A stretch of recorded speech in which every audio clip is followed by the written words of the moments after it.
In the previous video, we had discussed the concept of client-side image map practically as well as theoretically.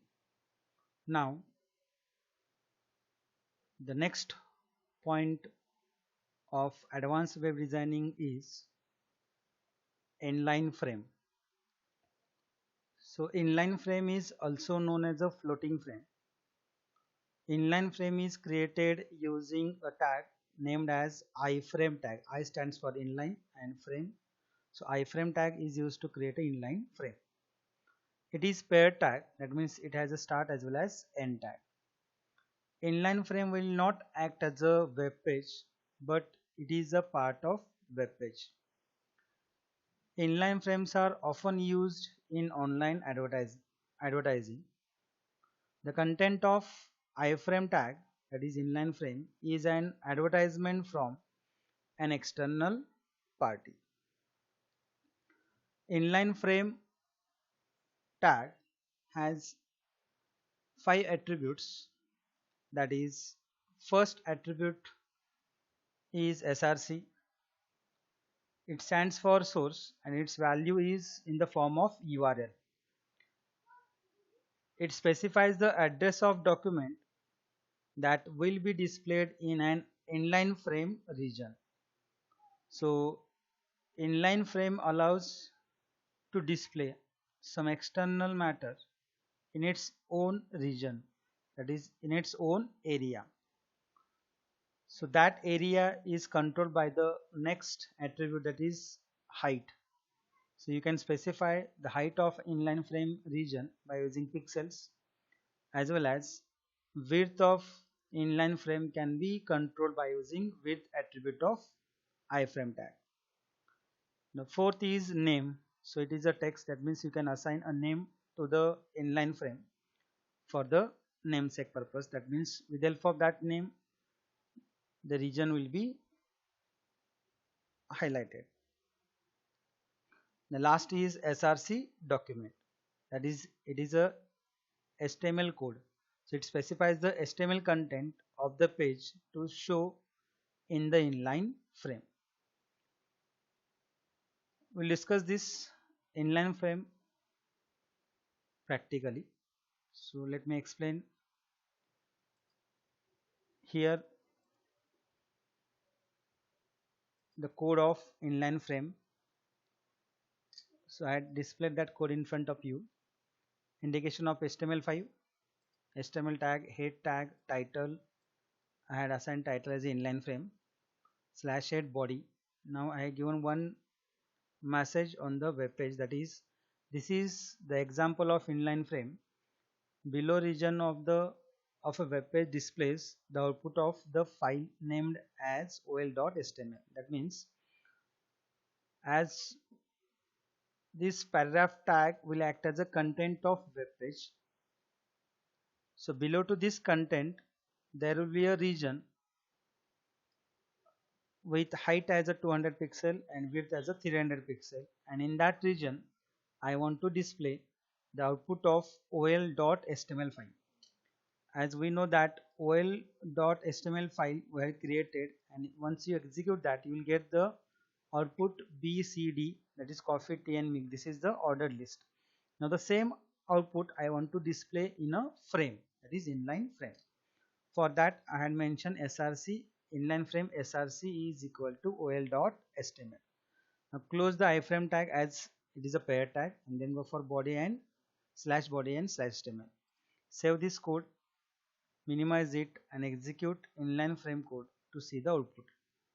You will get that this is the example, that is whatever text I had mentioned in the paragraph tag.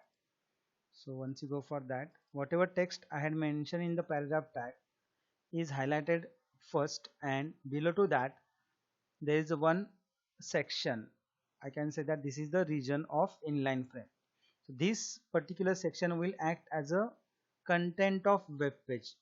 So this will not act as a new web page, it is a part of web page. So in that particular inline frame, the output of ol.html, that is order list, coffee, tea and milk, will be displayed here. So concept of inline frame, that is Inline frame is also called as a floating frame. So this is the code. So I think you understood the concept of inline frame. Now after this, there are some theoretical concepts, that is web hosting. So before going to start this, some introduction part of this particular concept. So in this chapter we have seen how to create a website. By using different tag you can create your own website. So multiple web pages can be linked together with the help of hyperlink concept, as well as the collection of these interlinked web pages forms a website. Now till now we got the idea how to create a website. So creating a website is not sufficient. Once has one has to make the website available on the internet. Means what? Designing a website is simple task. So it doesn't mean that once you design it is available for all. So it is not like that. If you want to host, that means if you want to see that this particular website can be accessed by another people also, so for that you should make that website available on the internet. So to make available, web pages of the website are to be stored in the web server. Means what? If other people wants to see your website, then you must store that website on a web server, so which is connected to the internet. And once you store your website on a web server, it will be accessible by other viewers also. So website can be stored on a web server. So what is the meaning of web hosting? So web hosting is the service of providing storage space. So that web hosting provides a service. The website is made available on the internet with the help of web hosting. Means what? With the help of web hosting we can provide the website created by users to other viewers also. What is web host? The companies that provides web hosting services are called web hosts. So there are so many companies who provides a facility to publish your particular website on the internet. That means to allocate the space of web server. So these companies are referred as or are known as a web host. Web hosts own and manage web servers. Web servers offers uninterrupted internet connectivity. Means what? 24 by 7 these particular services are available.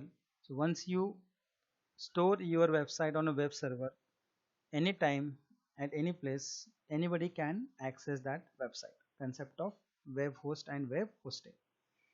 So there are number of types of web hosting. So first type of web hosting is shared hosting.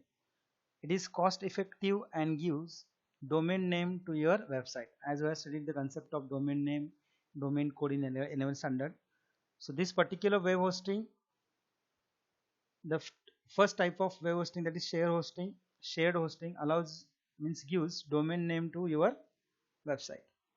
Now the second is free hosting. So there are some hosting websites which provides you a free hosting of the website for limited period of time, that is on the trial period basis. So by using this particular type you can publish or you can store your website on a web server for limited period of time, that is I can say that trial basis. Now third is dedicated hosting. These are paid hosting servers for large websites. Means the storage space of that particular website can be stored by using dedicated hosting. If your space requirement is more as far as your website is concerned, you can use this dedicated hosting. So here important note is that you can buy your own web server space, but it is most expensive way to publish your website, because that particular web hosts provides all kind of services, though they may be charged expensively for that. Though it is very expensive, but it gives you a lot of control over your website. So this is, I can simply in one word I can say that it is a dynamic web page.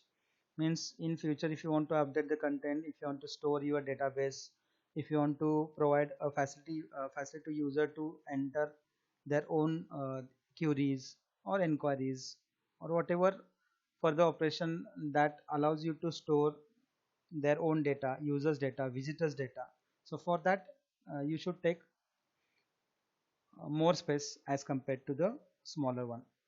So this is the concept of web hosting. So if you want to host your own website, in our textbook on page number 22 and 23, steps is given. Just go through it, read that steps, and if possible try to apply it by using own website. So this is all about the concept of advanced web designing chapter itself. Here we'll end this chapter because this is the last point of this chapter. I hope through the video whatever I provided you understood the concept of advanced web designing. One by one, just take note of that and try to write the code, execute it on a browser. Go through the exercise given in the textbook, read the whole chapter once again. If any doubt, see the videos provided to you in a WhatsApp group and try to understand these advanced web designing tags in detail. Thank you. We'll see in next video.